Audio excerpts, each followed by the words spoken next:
चलिए नीट के लिए हम कुछ अच्छे अच्छे क्वेश्चन देखते हैं। जैसे क्वेश्चन नंबर 191 हो गया। ऐसे क्वेश्चन नीट में एक बार ये PYQ है, आ चुके हैं। ये PYQ है। यहाँ पे क्या बोल रहा है? Herbarium sheet does not mention. Herbarium sheet में क्या मेंशन नहीं होता है? तो ऑप्शन है, देखिए क्या मेंशन नहीं होता है। डेट ऑफ कलेक्शन, ये भी किस डेट को कलेक्ट किया गया है ये भी मेंशन होता है। नेम ऑफ कलेक्टर, किसने कलेक्ट किया ये भी मेंशन होता है। वर्नेकुलर नेम यानी लोकल नेम भी उसका मेंशन होता है। और सीजन ऑफ कलेक्शन, किस सीजन में कलेक्ट किया है ये मेंशन नहीं होता है हर्बेरियम पे। तो ऑप्शन नंबर डी चला जाएगा आंसर। हमारा आंसर ऑप्शन नंबर डी हो जाएगा। फिर क्या बोलता है 192 में क्या बोला है? Plasmid are. प्लाज्मिड क्या है? प्लाज्मिड क्या है? प्लाज्मिड सेल ऑर्गेनेली है? नहीं, प्लाज्मिड सेल ऑर्गेनेली नहीं है। बैक्टीरियल क्रोमोजोम है? नहीं, प्लाज्मिड बैक्टीरियल क्रोमोजोम भी नहीं है। प्लाज्मिड माइक्रो ऑर्गेनिज्म है? नहीं, प्लाज्मिड माइक्रो ऑर्गेनिज्म भी नहीं है। प्लाज्मिड क्या है? Extra chromosomal genetic material in bacteria. Bacteria के अंदर जेनेटिक मटेरियल यानी न्यूक्लियस के अलावा, उसके अलावा जो एक्स्ट्रा क्रोमोजोमल मटेरियल होता है ना, उसको प्लाज्मिड कहते हैं। तो ऑप्शन नंबर सी हो जाएगा। 192 का ऑप्शन नंबर सी हो जाएगा करेक्ट आंसर। फिर क्या बोल रहा है यहाँ पे क्वेश्चन में है? यहाँ पे क्या है? Soil bacteria which convert ammonia into nitrate. वैसा सॉइल बैक्टीरिया जो कि अमोनिया को नाइट्रेट में कन्वर्ट कर देता है उसे नाइट्रीफाइंग बैक्टीरिया कहते हैं। तो ऑप्शन नंबर 1 में डिकम्पोजर है, गलत नहीं होगा। डी नाइट्रीफाइंग बैक्टीरिया है, नहीं, उसको नाइट्रीफाइंग बैक्टीरिया कहते हैं। तो ऑप्शन नंबर 3 में क्या है? Nitrifying bacteria. तो नाइट्रीफाइंग बैक्टीरिया ऑप्शन नंबर 3 सही हो जाएगा और 93 का ऑप्शन नंबर 3 आंसर चला जाएगा। अब 94 देखते हैं। 94 में क्या बोल रहा है? वायरस कैन बी कल्चर और ग्रो इन। वायरस को कैसे हम कल्चर कर सकते हैं या ग्रो कर सकते हैं? किसमें? Nutrient medium rich in amino acid and sugar. गलत। वायरस को सिर्फ हम ह्यूमन के बॉडी में यानी लिविंग मीडियम में, ह्यूमन होस्ट में, inside the host cell cultivate कर सकते हैं। तो कोई भी मीडियम वहाँ नहीं चलेगा, ये भी गलत हो जाएगा। न्यूट्रिएंट मीडियम, तो ये भी गलत हो जाएगा, कोई मीडियम उसके लिए रिक्वायर्ड ही नहीं है। यहाँ पे थर्ड में भी है न्यूट्रिएंट मीडियम, तो ये भी गलत हो जाएगा। वायरस के लिए कोई मीडियम रिक्वायर्ड नहीं है, कहीं भी कल्चर नहीं होगा एक्सेप्ट होस्ट के सेल में। तो ऑप्शन नंबर डी में क्या बोला है? Only inside the host cell. Absolutely right है, होस्ट सेल में वायरस को कल्चर कर सकते हैं। जैसे ह्यूमन बॉडी में ही कोई वायरस इन्फेक्ट कर देता है, वो अपना HIV में देख रहे हैं ना, HIV वायरस एड्स में AIDS एड्स में acquired immuno deficiency syndrome effect किसके कारण होता है? ह्यूमन इम्यूनो डेफिशिएंसी वायरस के कारण, HIV के कारण जो होता है एड्स। ये इसमें HIV ह्यूमन के बॉडी में जाके ही एकदम इतना ग्रो कर जाता है कि सारा इम्यून सिस्टम को ही खराब कर देता है। तो ह्यूमन के बॉडी का इसका कल्चर मीडियम होगा HIV वायरस का। ऑप्शन आप क्वेश्चन नंबर 95 देखते हैं। क्या बोला? Lichen are. लाइकेन क्या है? Pioneer of vegetation. सही बात है। लाइकेन जहाँ पे वेजिटेशन शुरू में ही वेजिटेशन, सबसे पहले वेजिटेशन मतलब यहाँ पे घास उग रहा है। पहले बैरन रॉक था, एकदम खंडल था, कुछ नहीं था। सबसे पहले जो आता है वेजिटेशन सबसे इनिशियल स्टेज में, पायनियर स्टेज को इनिशियल स्टेज बोलते हैं, वहाँ पे लाइकेन ही आता है, मोस ही आता है। सही बात है। लाइकेन यानी पायनियर्स ऑफ वेजिटेशन, ये सबसे इनिशियली आता है।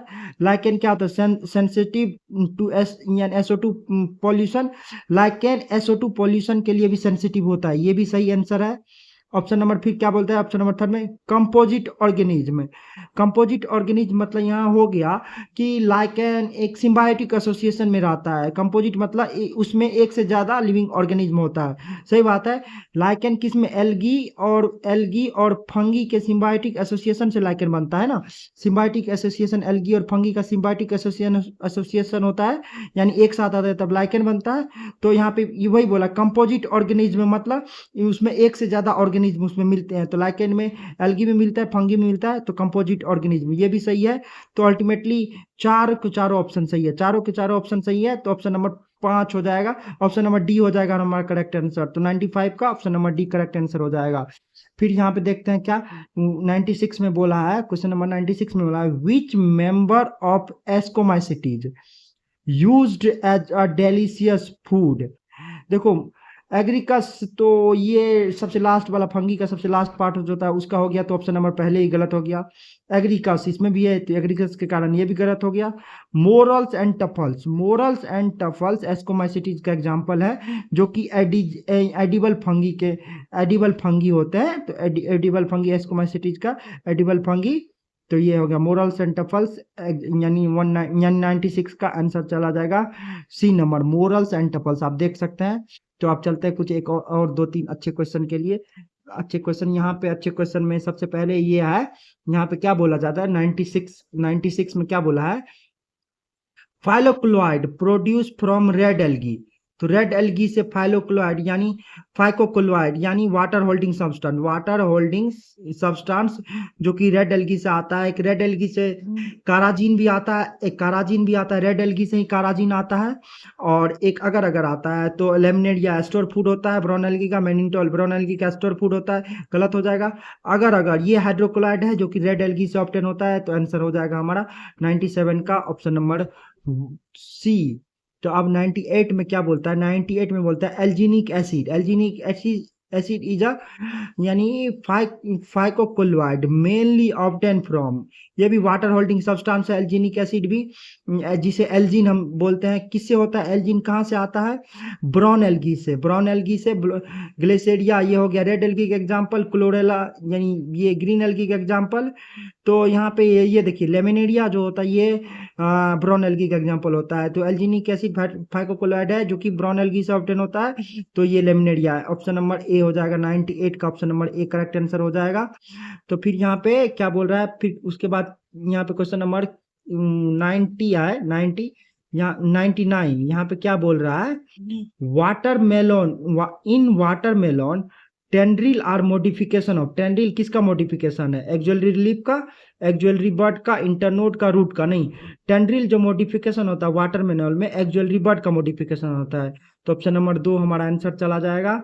देखो अब क्वेश्चन नंबर 100 में क्या बोल रहा है, सब aerial stem modification with long internode, long internode मतलब यहाँ एक इंटरनोड यहाँ एक इंटरनोड यहाँ, ऐसा उस प्लांट में होता है, इतना दूर दूर पे इंटरनोड होता है उस प्लांट में होता है जो एक रनर होता है। तो ट्यूबर नहीं होगा, जमीकंद में भी नहीं होगा, मिंट में भी नहीं होगा, जो कि रनर प्लांट होगा उसमें होगा ऐसा लॉन्ग डिस्टेंस पे इंटरनोड। तो ऑप्शन नंबर डी हमारा आंसर चला जाएगा। तो क्वेश्चन नंबर 101 में देख रहे हैं, ये भी अच्छा क्वेश्चन है, ये PYQ है, थोड़ा ध्यान रखना ये PYQ है। यहाँ पे क्या बोला जा रहा है, the coconut water and the edible part of coconut are equivalent to endosperm, endocarp, mesocarp and embryo. जो कि कोकोनट वाटर होता है वो इंडोस्पर्म होता है, और एडिबल पार्ट जो होता है कोकोनट का वो भी इंडोस्पर्म ही होता है। तो हमारा आंसर चला जाएगा 1, edible part of endosperm and coconut water, ये सब एडिबल पार्ट भी इंडोस्पर्म होता है, कोकोनट वाटर जो होता है ये भी इंडोस्पर्म ही होता है। आप क्वेश्चन नंबर ये फिगर वाइज देखो, अगर फिगर वाइज देखोगे तो गिवन यहाँ क्या बोल रहा है, given figure related to which plant. तो देखोगे यहाँ पे एक ही जगह से देखो एक ही जगह से सारे लीफ निकले हैं, एक ही जगह से सारे लीफ निकले हैं, यहीं से सारा लीफ निकला। यहाँ देखो क्लियर दिख रहा है, एक ही नोड से, एक ही इंटरनोड से, सॉरी एक ही नोड से सारे के सारे जितने लीफ है एक ही नोड से निकले हैं, यानी चक्री के आकार का, गोला चक्री के आकार का। ये कौन सा फाइलोटैक्सी हो गया, ये क्या कहते हैं, वोर्ल फाइलोटैक्सी हो गया, WHORLE वोर्ल फाइलोटैक्सी है हो गया फाइलोटैक्सी। तो वोर्ल फाइलोटैक्सी किस में होता है, अलोस्टोनिया में होता है, अलोस्टोनिया। तो ऑप्शन नंबर पहला ही हमारा सही आंसर हो जाता है, अलोस्टोनिया। तो फिर यहाँ पे क्या है, क्वेश्चन नंबर 103 में क्या बोल रहा है, question number 103, in ginger vegetative propagation occurs, ginger में वेजिटेटिव प्रोपगेशन कैसे होता है, रनर के थ्रू, राइजोम के थ्रू, ऑफसेट के थ्रू एंड बीबल्स के थ्रू। जिंजर में जो होता है वेजिटेटिव प्रोपगेशन क्या कहता है, राइजोम के थ्रू होता है। तो ऑप्शन नंबर 2 हो जाएगा हमारा आंसर। तो बी का 103 का ऑप्शन नंबर बी। आप थोड़ा ध्यान से एक बार और बनाइए, चेक कीजिए और देखिए कितना सही हुआ। Thank you.